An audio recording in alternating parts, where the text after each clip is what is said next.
The massive alien ship appeared without warning. One moment Earth's orbit was clear, and the next a vessel larger than anything humans had ever built hung silently above the blue planet. On Earth, panic spread quickly. Kevin Wright stared at the screen in the White House Situation Room. At 53, he had spent 30 years in diplomacy, but nothing had prepared him for this.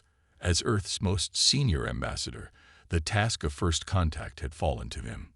"The ship is 10 miles long," said General Scott, pointing at the image. "It's not responding to any of our signals." President Olivia Carter nodded grimly. "Ambassador Wright, we need you on the next shuttle up." 3 hours later, Wright sat in a small transport vessel approaching the alien ship. His heart pounded in his chest, but his face remained calm. 2 security officers, Paul Jones and Maria Daniels, sat across from him, their expressions tense. "We're receiving a transmission," the pilot announced. "They're giving us docking instructions." Wright smoothed his gray suit and took a deep breath. "Follow their lead." The inside of the alien vessel was vast.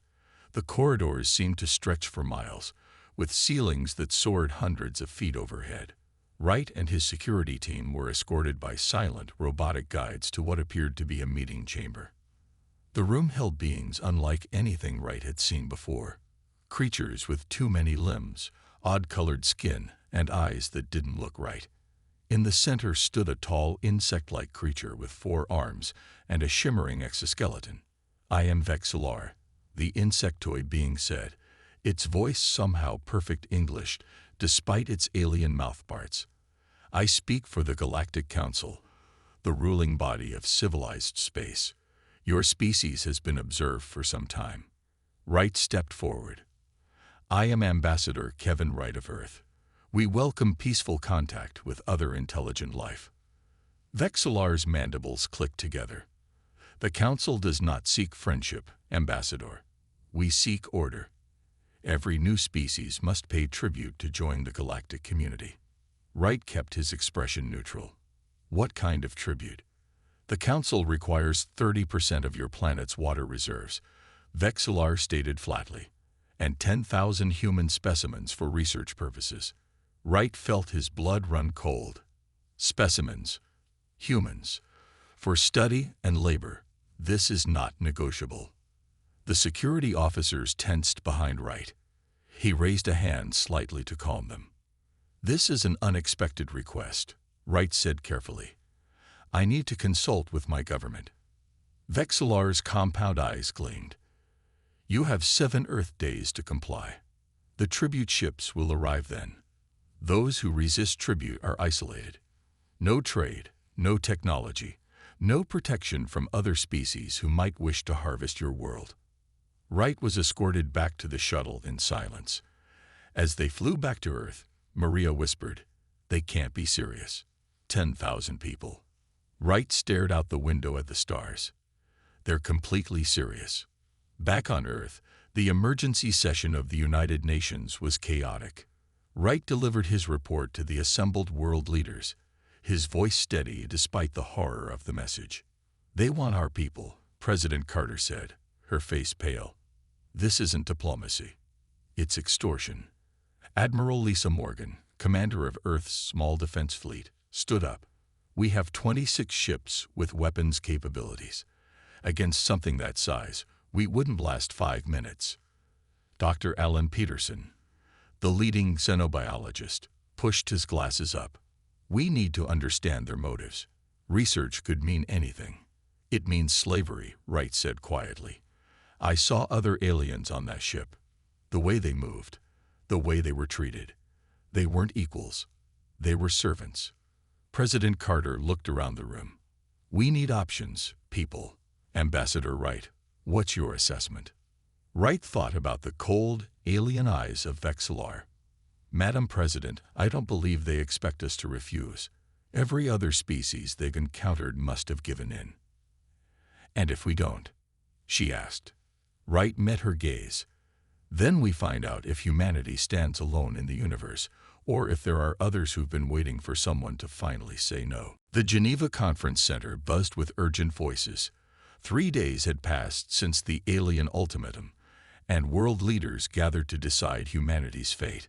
Armed guards stood at every door.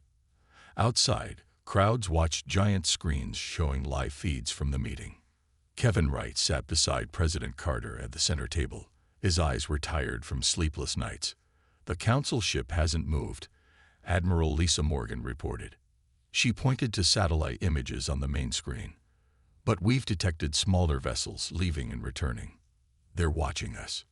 President Carter nodded. "Ambassador Wright, you've reviewed the reports from all nations. What are our options?" Wright stood up slowly. "There are 3 paths before us. First, we can comply and give them what they want. Second, we can try to negotiate better terms. Third, we can refuse. If we give them what they ask for," said the British Prime Minister, "what happens to the 10,000 people?"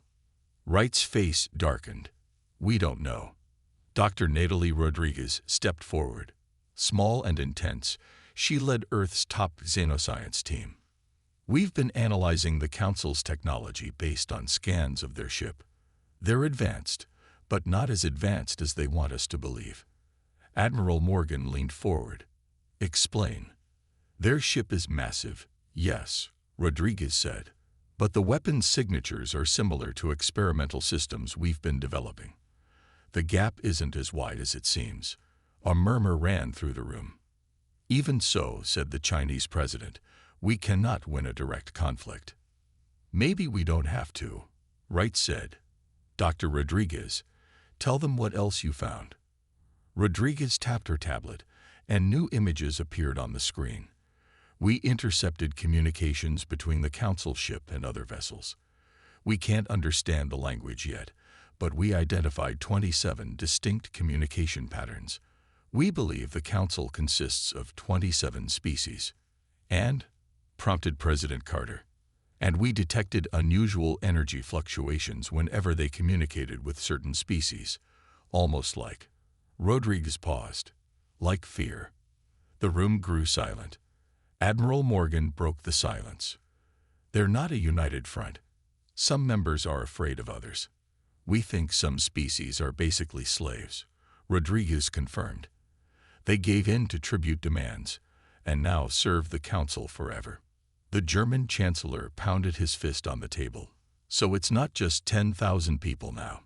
It's our children and their children, serving these aliens forever." Wright nodded.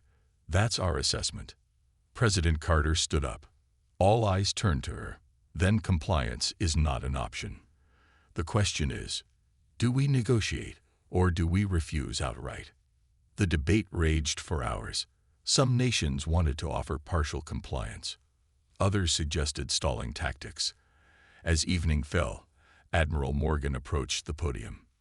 "With respect," she said, her voice firm, "these beings came to our home and demanded our water and our people. They threaten us with isolation if we don't comply. But what they really fear is something else." "What's that?" asked the Indian Prime Minister. "That someone will finally say no," Morgan answered. "Every species before us must have given in. What happens when one doesn't?" Wright watched the room carefully. He saw the shift in faces, the straightening of spines. President Carter looked around at the assembled leaders. "We need consensus. This affects all humanity." One by one, the world leaders spoke. By midnight, the vote was unanimous. President Carter turned to Wright. "Ambassador, you will return to the Council ship tomorrow. You will deliver our answer." Wright nodded, his face solemn.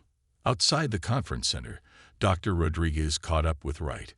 "Kevin, are you ready for this? Once you deliver our message, everything changes." Wright looked up at the night sky, where the alien ship hung like a new star. "I've been a diplomat for 30 years. I've compromised, negotiated, found middle ground. But sometimes there is no middle ground." "They might destroy us," Rodriguez said quietly. Wright shook his head. "If we give them what they want, we destroy ourselves. Better to face them standing than live forever on our knees." As dawn broke over Geneva, the Earth's response team prepared for what might be humanity's most important, and perhaps final, diplomatic mission. The shuttle approached the massive council ship for the second time. Inside, Kevin Wright sat straight-backed in his gray suit. This time, he traveled alone. Earth's leaders had decided a show of force would be useless, and a large group might seem threatening. Approaching docking bay, the pilot said, "Good luck, sir." Wright nodded. "Remember your orders. If I'm not back in 3 hours, leave without me." The same robotic guides met Wright at the dock. They led him through the vast corridors, but this time to a different destination. The new chamber was enormous, with a high ceiling that disappeared into shadows. Tiered seating circled the walls, filled with aliens of every description. Wright counted quickly. 27 different species sat in the chamber, just as Dr. Rodriguez had predicted. Some looked almost human. Others were so strange that Wright's mind struggled to make sense of their forms. In the center of the room stood a raised platform. Vexillar waited there, 4 arms clasped behind his back. His insect eyes gleamed in the dim light. "Ambassador Wright." Vexillar's voice boomed through the chamber. "You returned with Earth's answer to our tribute demand." The chamber grew silent. Wright felt hundreds of alien eyes watching him. He stepped forward onto the platform, his footsteps echoing. "I bring the unified response of Earth," Wright said, his voice calm and clear. "All nations, all peoples, have contributed to this decision." Vexillar's mandibles clicked together. "Then you will inform the Council which humans will be provided for research, and when we may begin collecting your water resources." Wright looked around the chamber slowly, meeting the gaze of various alien representatives. Some leaned forward eagerly. Others seemed to shrink back in their seats. "The people of Earth have considered your demand carefully," Wright said. He paused, letting the silence grow. "Our answer is no." The single word hung in the air for a moment. Then the chamber erupted in noise. Some aliens rose to their feet, shouting in strange languages. Others sat frozen in apparent shock. Vexillar's body went completely still.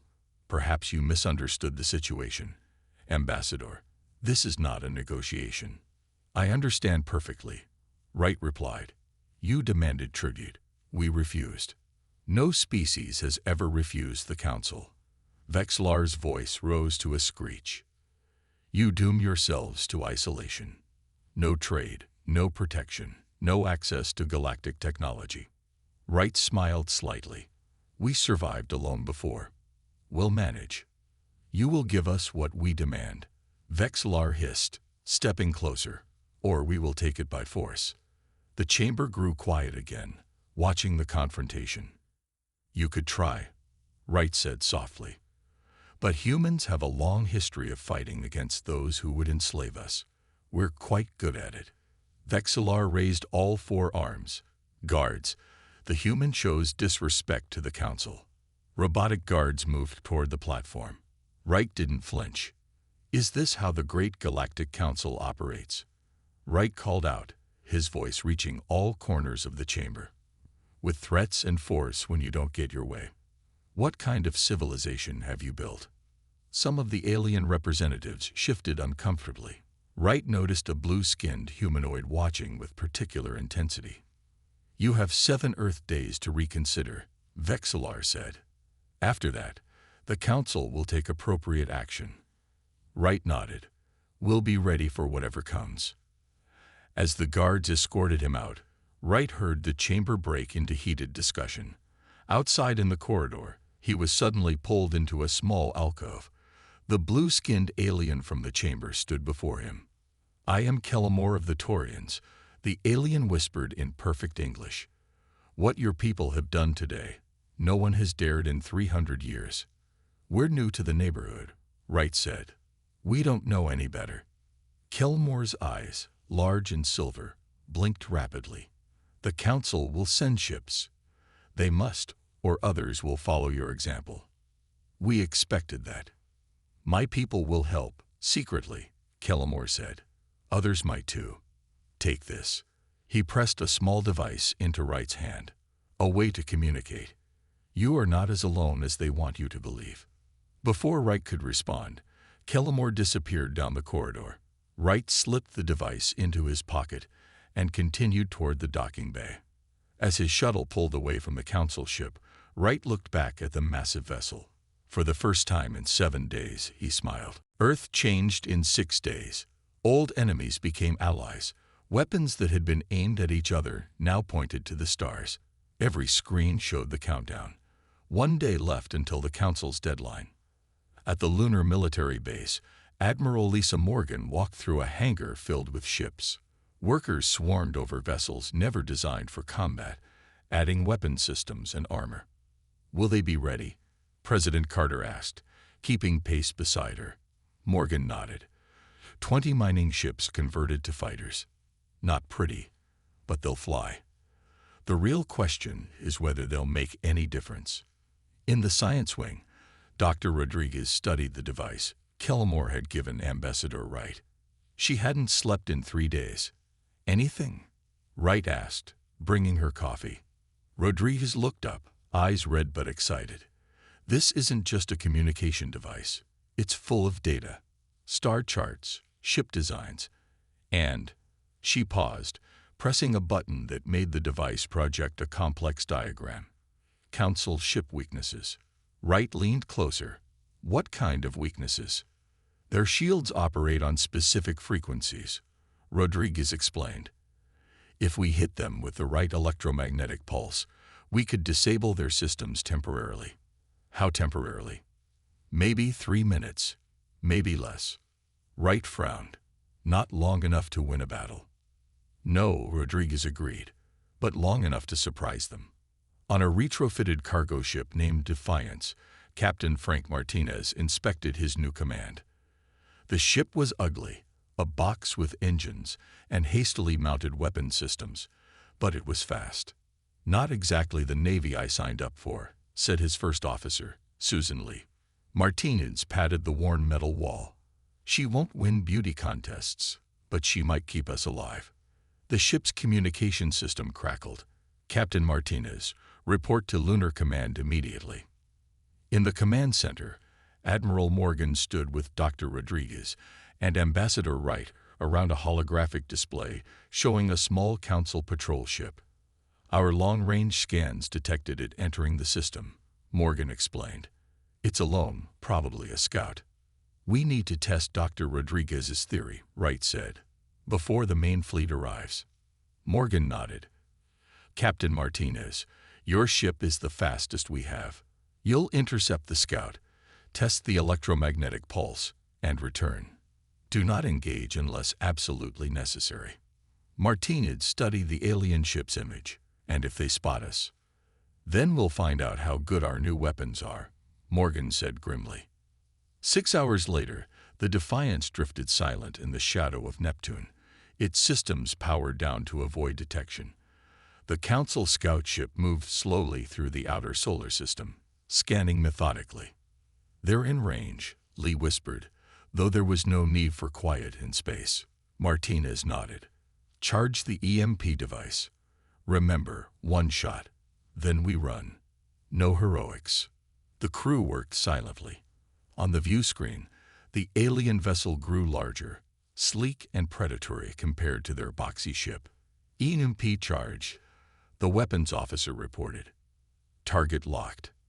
Martinez took a deep breath. "Fire." A burst of invisible energy shot toward the Council ship. For a moment, nothing happened. Then the alien vessel's lights flickered and went dark. "Direct hit," Lee exclaimed. "Their systems are down." "All power to engines," Martinez ordered. "Get us out of here." The Defiance shot away from Neptune, accelerating rapidly. Behind them, the Council ship remained dark and drifting. "How long until they recover?" Martinez asked. 2 minutes and 40 seconds so far, Lee answered, watching the scanner. At exactly 3 minutes and 12 seconds, the Council ship's lights came back on. Its engines flared to life. "They're scanning for us," Lee reported. "Any sign they detected who attacked them?" Lee shook her head. "I don't think so. They seem confused." Martinez allowed himself a small smile. "Set course for the moon." Tell Admiral Morgan the test was successful. As the Defiance raced home, other ships gathered near Earth. The Defense Fleet, a mix of military vessels and converted civilian craft, formed a protective line around the moon. It wasn't much, but it was all humanity had. In her office, President Carter received the news about the successful test. "So we can knock out their ships for 3 minutes," she said to Wright. "What do we do in those 3 minutes?" Wright's answer was interrupted by an urgent message. Multiple hyperspace signatures detected at the edge of the solar system. Large fleet incoming. The Council's response had arrived. 200 Council ships entered the solar system in perfect formation. They moved past Neptune, past Jupiter, their engines leaving trails of blue light against the blackness of space. On view screens across Earth, people watched the approaching fleet with fear and determination. In the Lunar Command Center, Admiral Morgan studied the enemy formation. "They're not rushing," she noted. "They want us to see them coming." "Psychological warfare," Wright said. "They want us scared enough to surrender." President Carter's image appeared on the main screen. "Admiral, what are our chances?" Morgan didn't sugarcoat it. "Not good, Madam President. We're outnumbered 8-1. But we have surprise on our side," Rodriguez added. "They don't know about the EMP weakness. Or our new allies," Wright said, gesturing to where Kellamore stood in the shadows. The blue-skinned Taurian had arrived secretly 2 days earlier. "3 Taurian ships have entered your system," Kellamore said. "They wait behind your moon, hidden from Council scanners. 2 Proxian vessels will join soon." "It is not much." "It's more than we had yesterday," Morgan said firmly. "Now let's go over the battle plan one more time." On the Defiance, Captain Martinez addressed his nervous crew. Most had been cargo pilots or miners just days ago. Now they prepared for war. "The plan is simple," Martinez said. "When the Council fleet reaches Mars orbit, our main forces will engage. They'll expect us to keep our ships near Earth as a last defense. Instead, we'll be waiting here, behind Phobos." He pointed to Mars' small moon on the tactical display. "While they focus on our fleet, we strike from behind with the EMP weapons. Hit as many as we can. Then the real warships target the disabled vessels." Susan Lead frowned. "The Defiance isn't built for multiple jumps, sir. Our engines will burn out after 3 or 4 EMP attacks." Martinez nodded. "I know. Make them count." Hours passed. The Council fleet entered Mars orbit, moving steadily toward Earth. Admiral Morgan's voice came through all communication channels. "All ships, battle positions." Earth's small fleet moved to engage, 31 vessels against 200. Behind Phobos, Martinez and the other converted ships waited. "Now," Morgan's voice commanded. Earth's warships accelerated toward the Council fleet, weapons firing. At the same time, Martinez gave the order. "All ships, attack pattern Delta." The Defiance and 15 other ships burst from behind Phobos, engines at maximum. They approached the rear of the Council formation, where the ships were largest. "Target the command vessels," Martinez ordered. "EMP weapons ready. Fire." 16 electromagnetic pulses hit 16 Council ships. Lights flickered and died as the massive vessels went dark. "Second wave, fire," Morgan ordered. Earth's warships concentrated their attack on the disabled vessels. Explosions bloomed in space as 5 Council ships were destroyed before they could restore power. "They're turning to engage," Lee reported, watching as the Council fleet broke formation. "All ships, evasive maneuvers," Martinez ordered. "Prepare for second EMP run." The battle spread across Mars orbit. Council ships fired energy weapons that cut through 3 Earth vessels in seconds. But the human ships were faster, darting between the larger alien craft. From behind the moon, the Taurian ships appeared, catching several Council vessels in crossfire. "We've lost the Liberty and the Challenger," Morgan reported. "But we've destroyed 11 enemy ships." Martinez guided the Defiance through a field of debris, lining up for another attack run. An energy beam grazed their port side. sending alarms blaring through the ship. "Hull breach on Deck 3, Lee shouted, sealing emergency doors. "Target the flagship," Martins ordered. "Everyone, hold on." The Defiance shot forward, straight toward the largest Council vessel. E&P charge. They closed distance rapidly. "They're targeting us with multiple weapons," Lee warned. "Evasive pattern won't work," Martins said. "We need to get closer." Energy beams sliced past them. One hit their starboard engine. The ship shuddered violently. "Engine 2 is gone," the engineer reported. "We're losing power." "Just get us in range," Martins said quietly. The massive Council flagship grew larger in their view screen. At its bridge, Martinez imagined he could see Vexillar watching their approach. "EMP range achieved," the weapons officer called.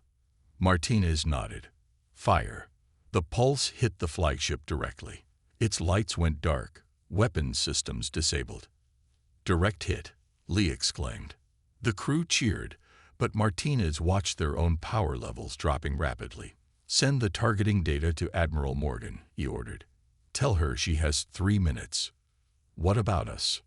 Lee asked. Martinez looked at his brave, tired crew. "It's been an honor serving with you all." The Defiance drifted, its engines silent. Inside, emergency lights cast red shadows across worried faces. Captain Martinez looked at the damage reports with a grim expression.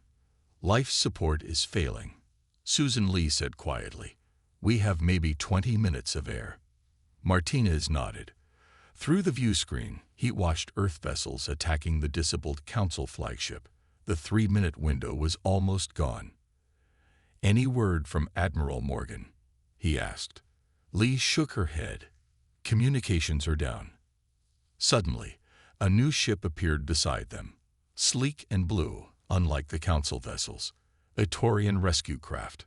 "They're docking with us," Lee said, surprise in her voice. The airlock hissed open. 3 Taurians entered the bridge, led by one wearing an ornate uniform. "Captain Martinez," the leader said in accented English, "I am Commander Varzin of the Taurian Liberation Force. Your attack on the flagship has created an opportunity we have waited centuries for." "What opportunity?" Martins asked. "Vexillar is the Council's High Commander. With his ship disabled, confusion spreads through their fleet." Varzin gestured to the battle outside. "Look." The Council ships had broken formation. Some fired at Earth vessels, others at the Taurian ships, and some seemed to be firing at their own allies. "Not all Council species are willing partners," Varzin explained. "The Proxians have turned against their masters. The Zentari as well."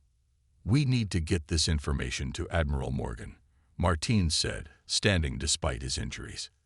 "Your crew will be evacuated to our vessel," Varzin said. "But first, we bring a gift." The Taurians presented a small device, an improved EMP weapon. "It will disable Council ships for 15 minutes, not 3. Martinez's eyes widened. "That changes everything." At Lunar Command, Admiral Morgan watched the battle with growing hope. The Council fleet was in disarray. 17 of their ships had been destroyed, and more importantly, they had lost coordination. "Something's happening," Rodriguez said, pointing to the tactical display. "Look at these ships." She indicated a group of Council vessels that had formed a protective circle around Earth forces.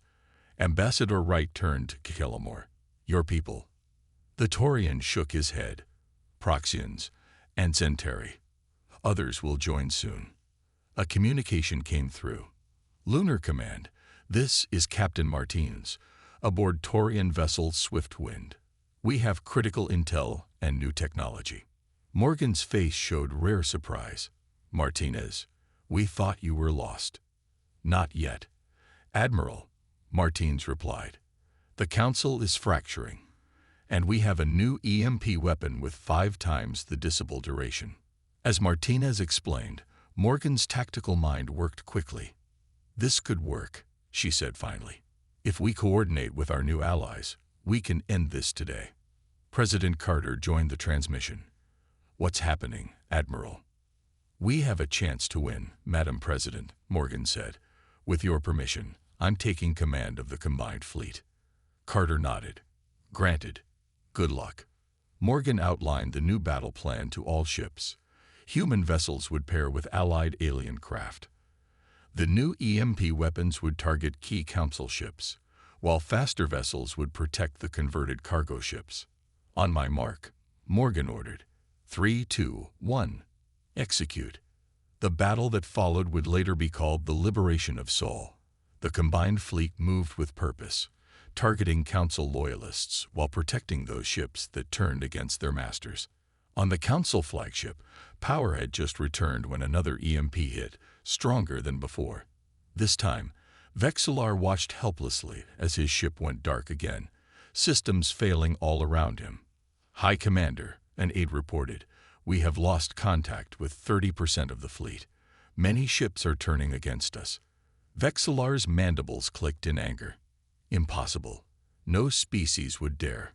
"The humans have inspired rebellion," the aide said quietly. "They showed it was possible to say no." As battle raged around them, more council ships changed sides. For every loyal vessel, 3 turned against the council. What had begun as an overwhelming force of 200 ships was now barely 50 still fighting for Vexillar. Admiral Morgan directed the final assault from her command ship.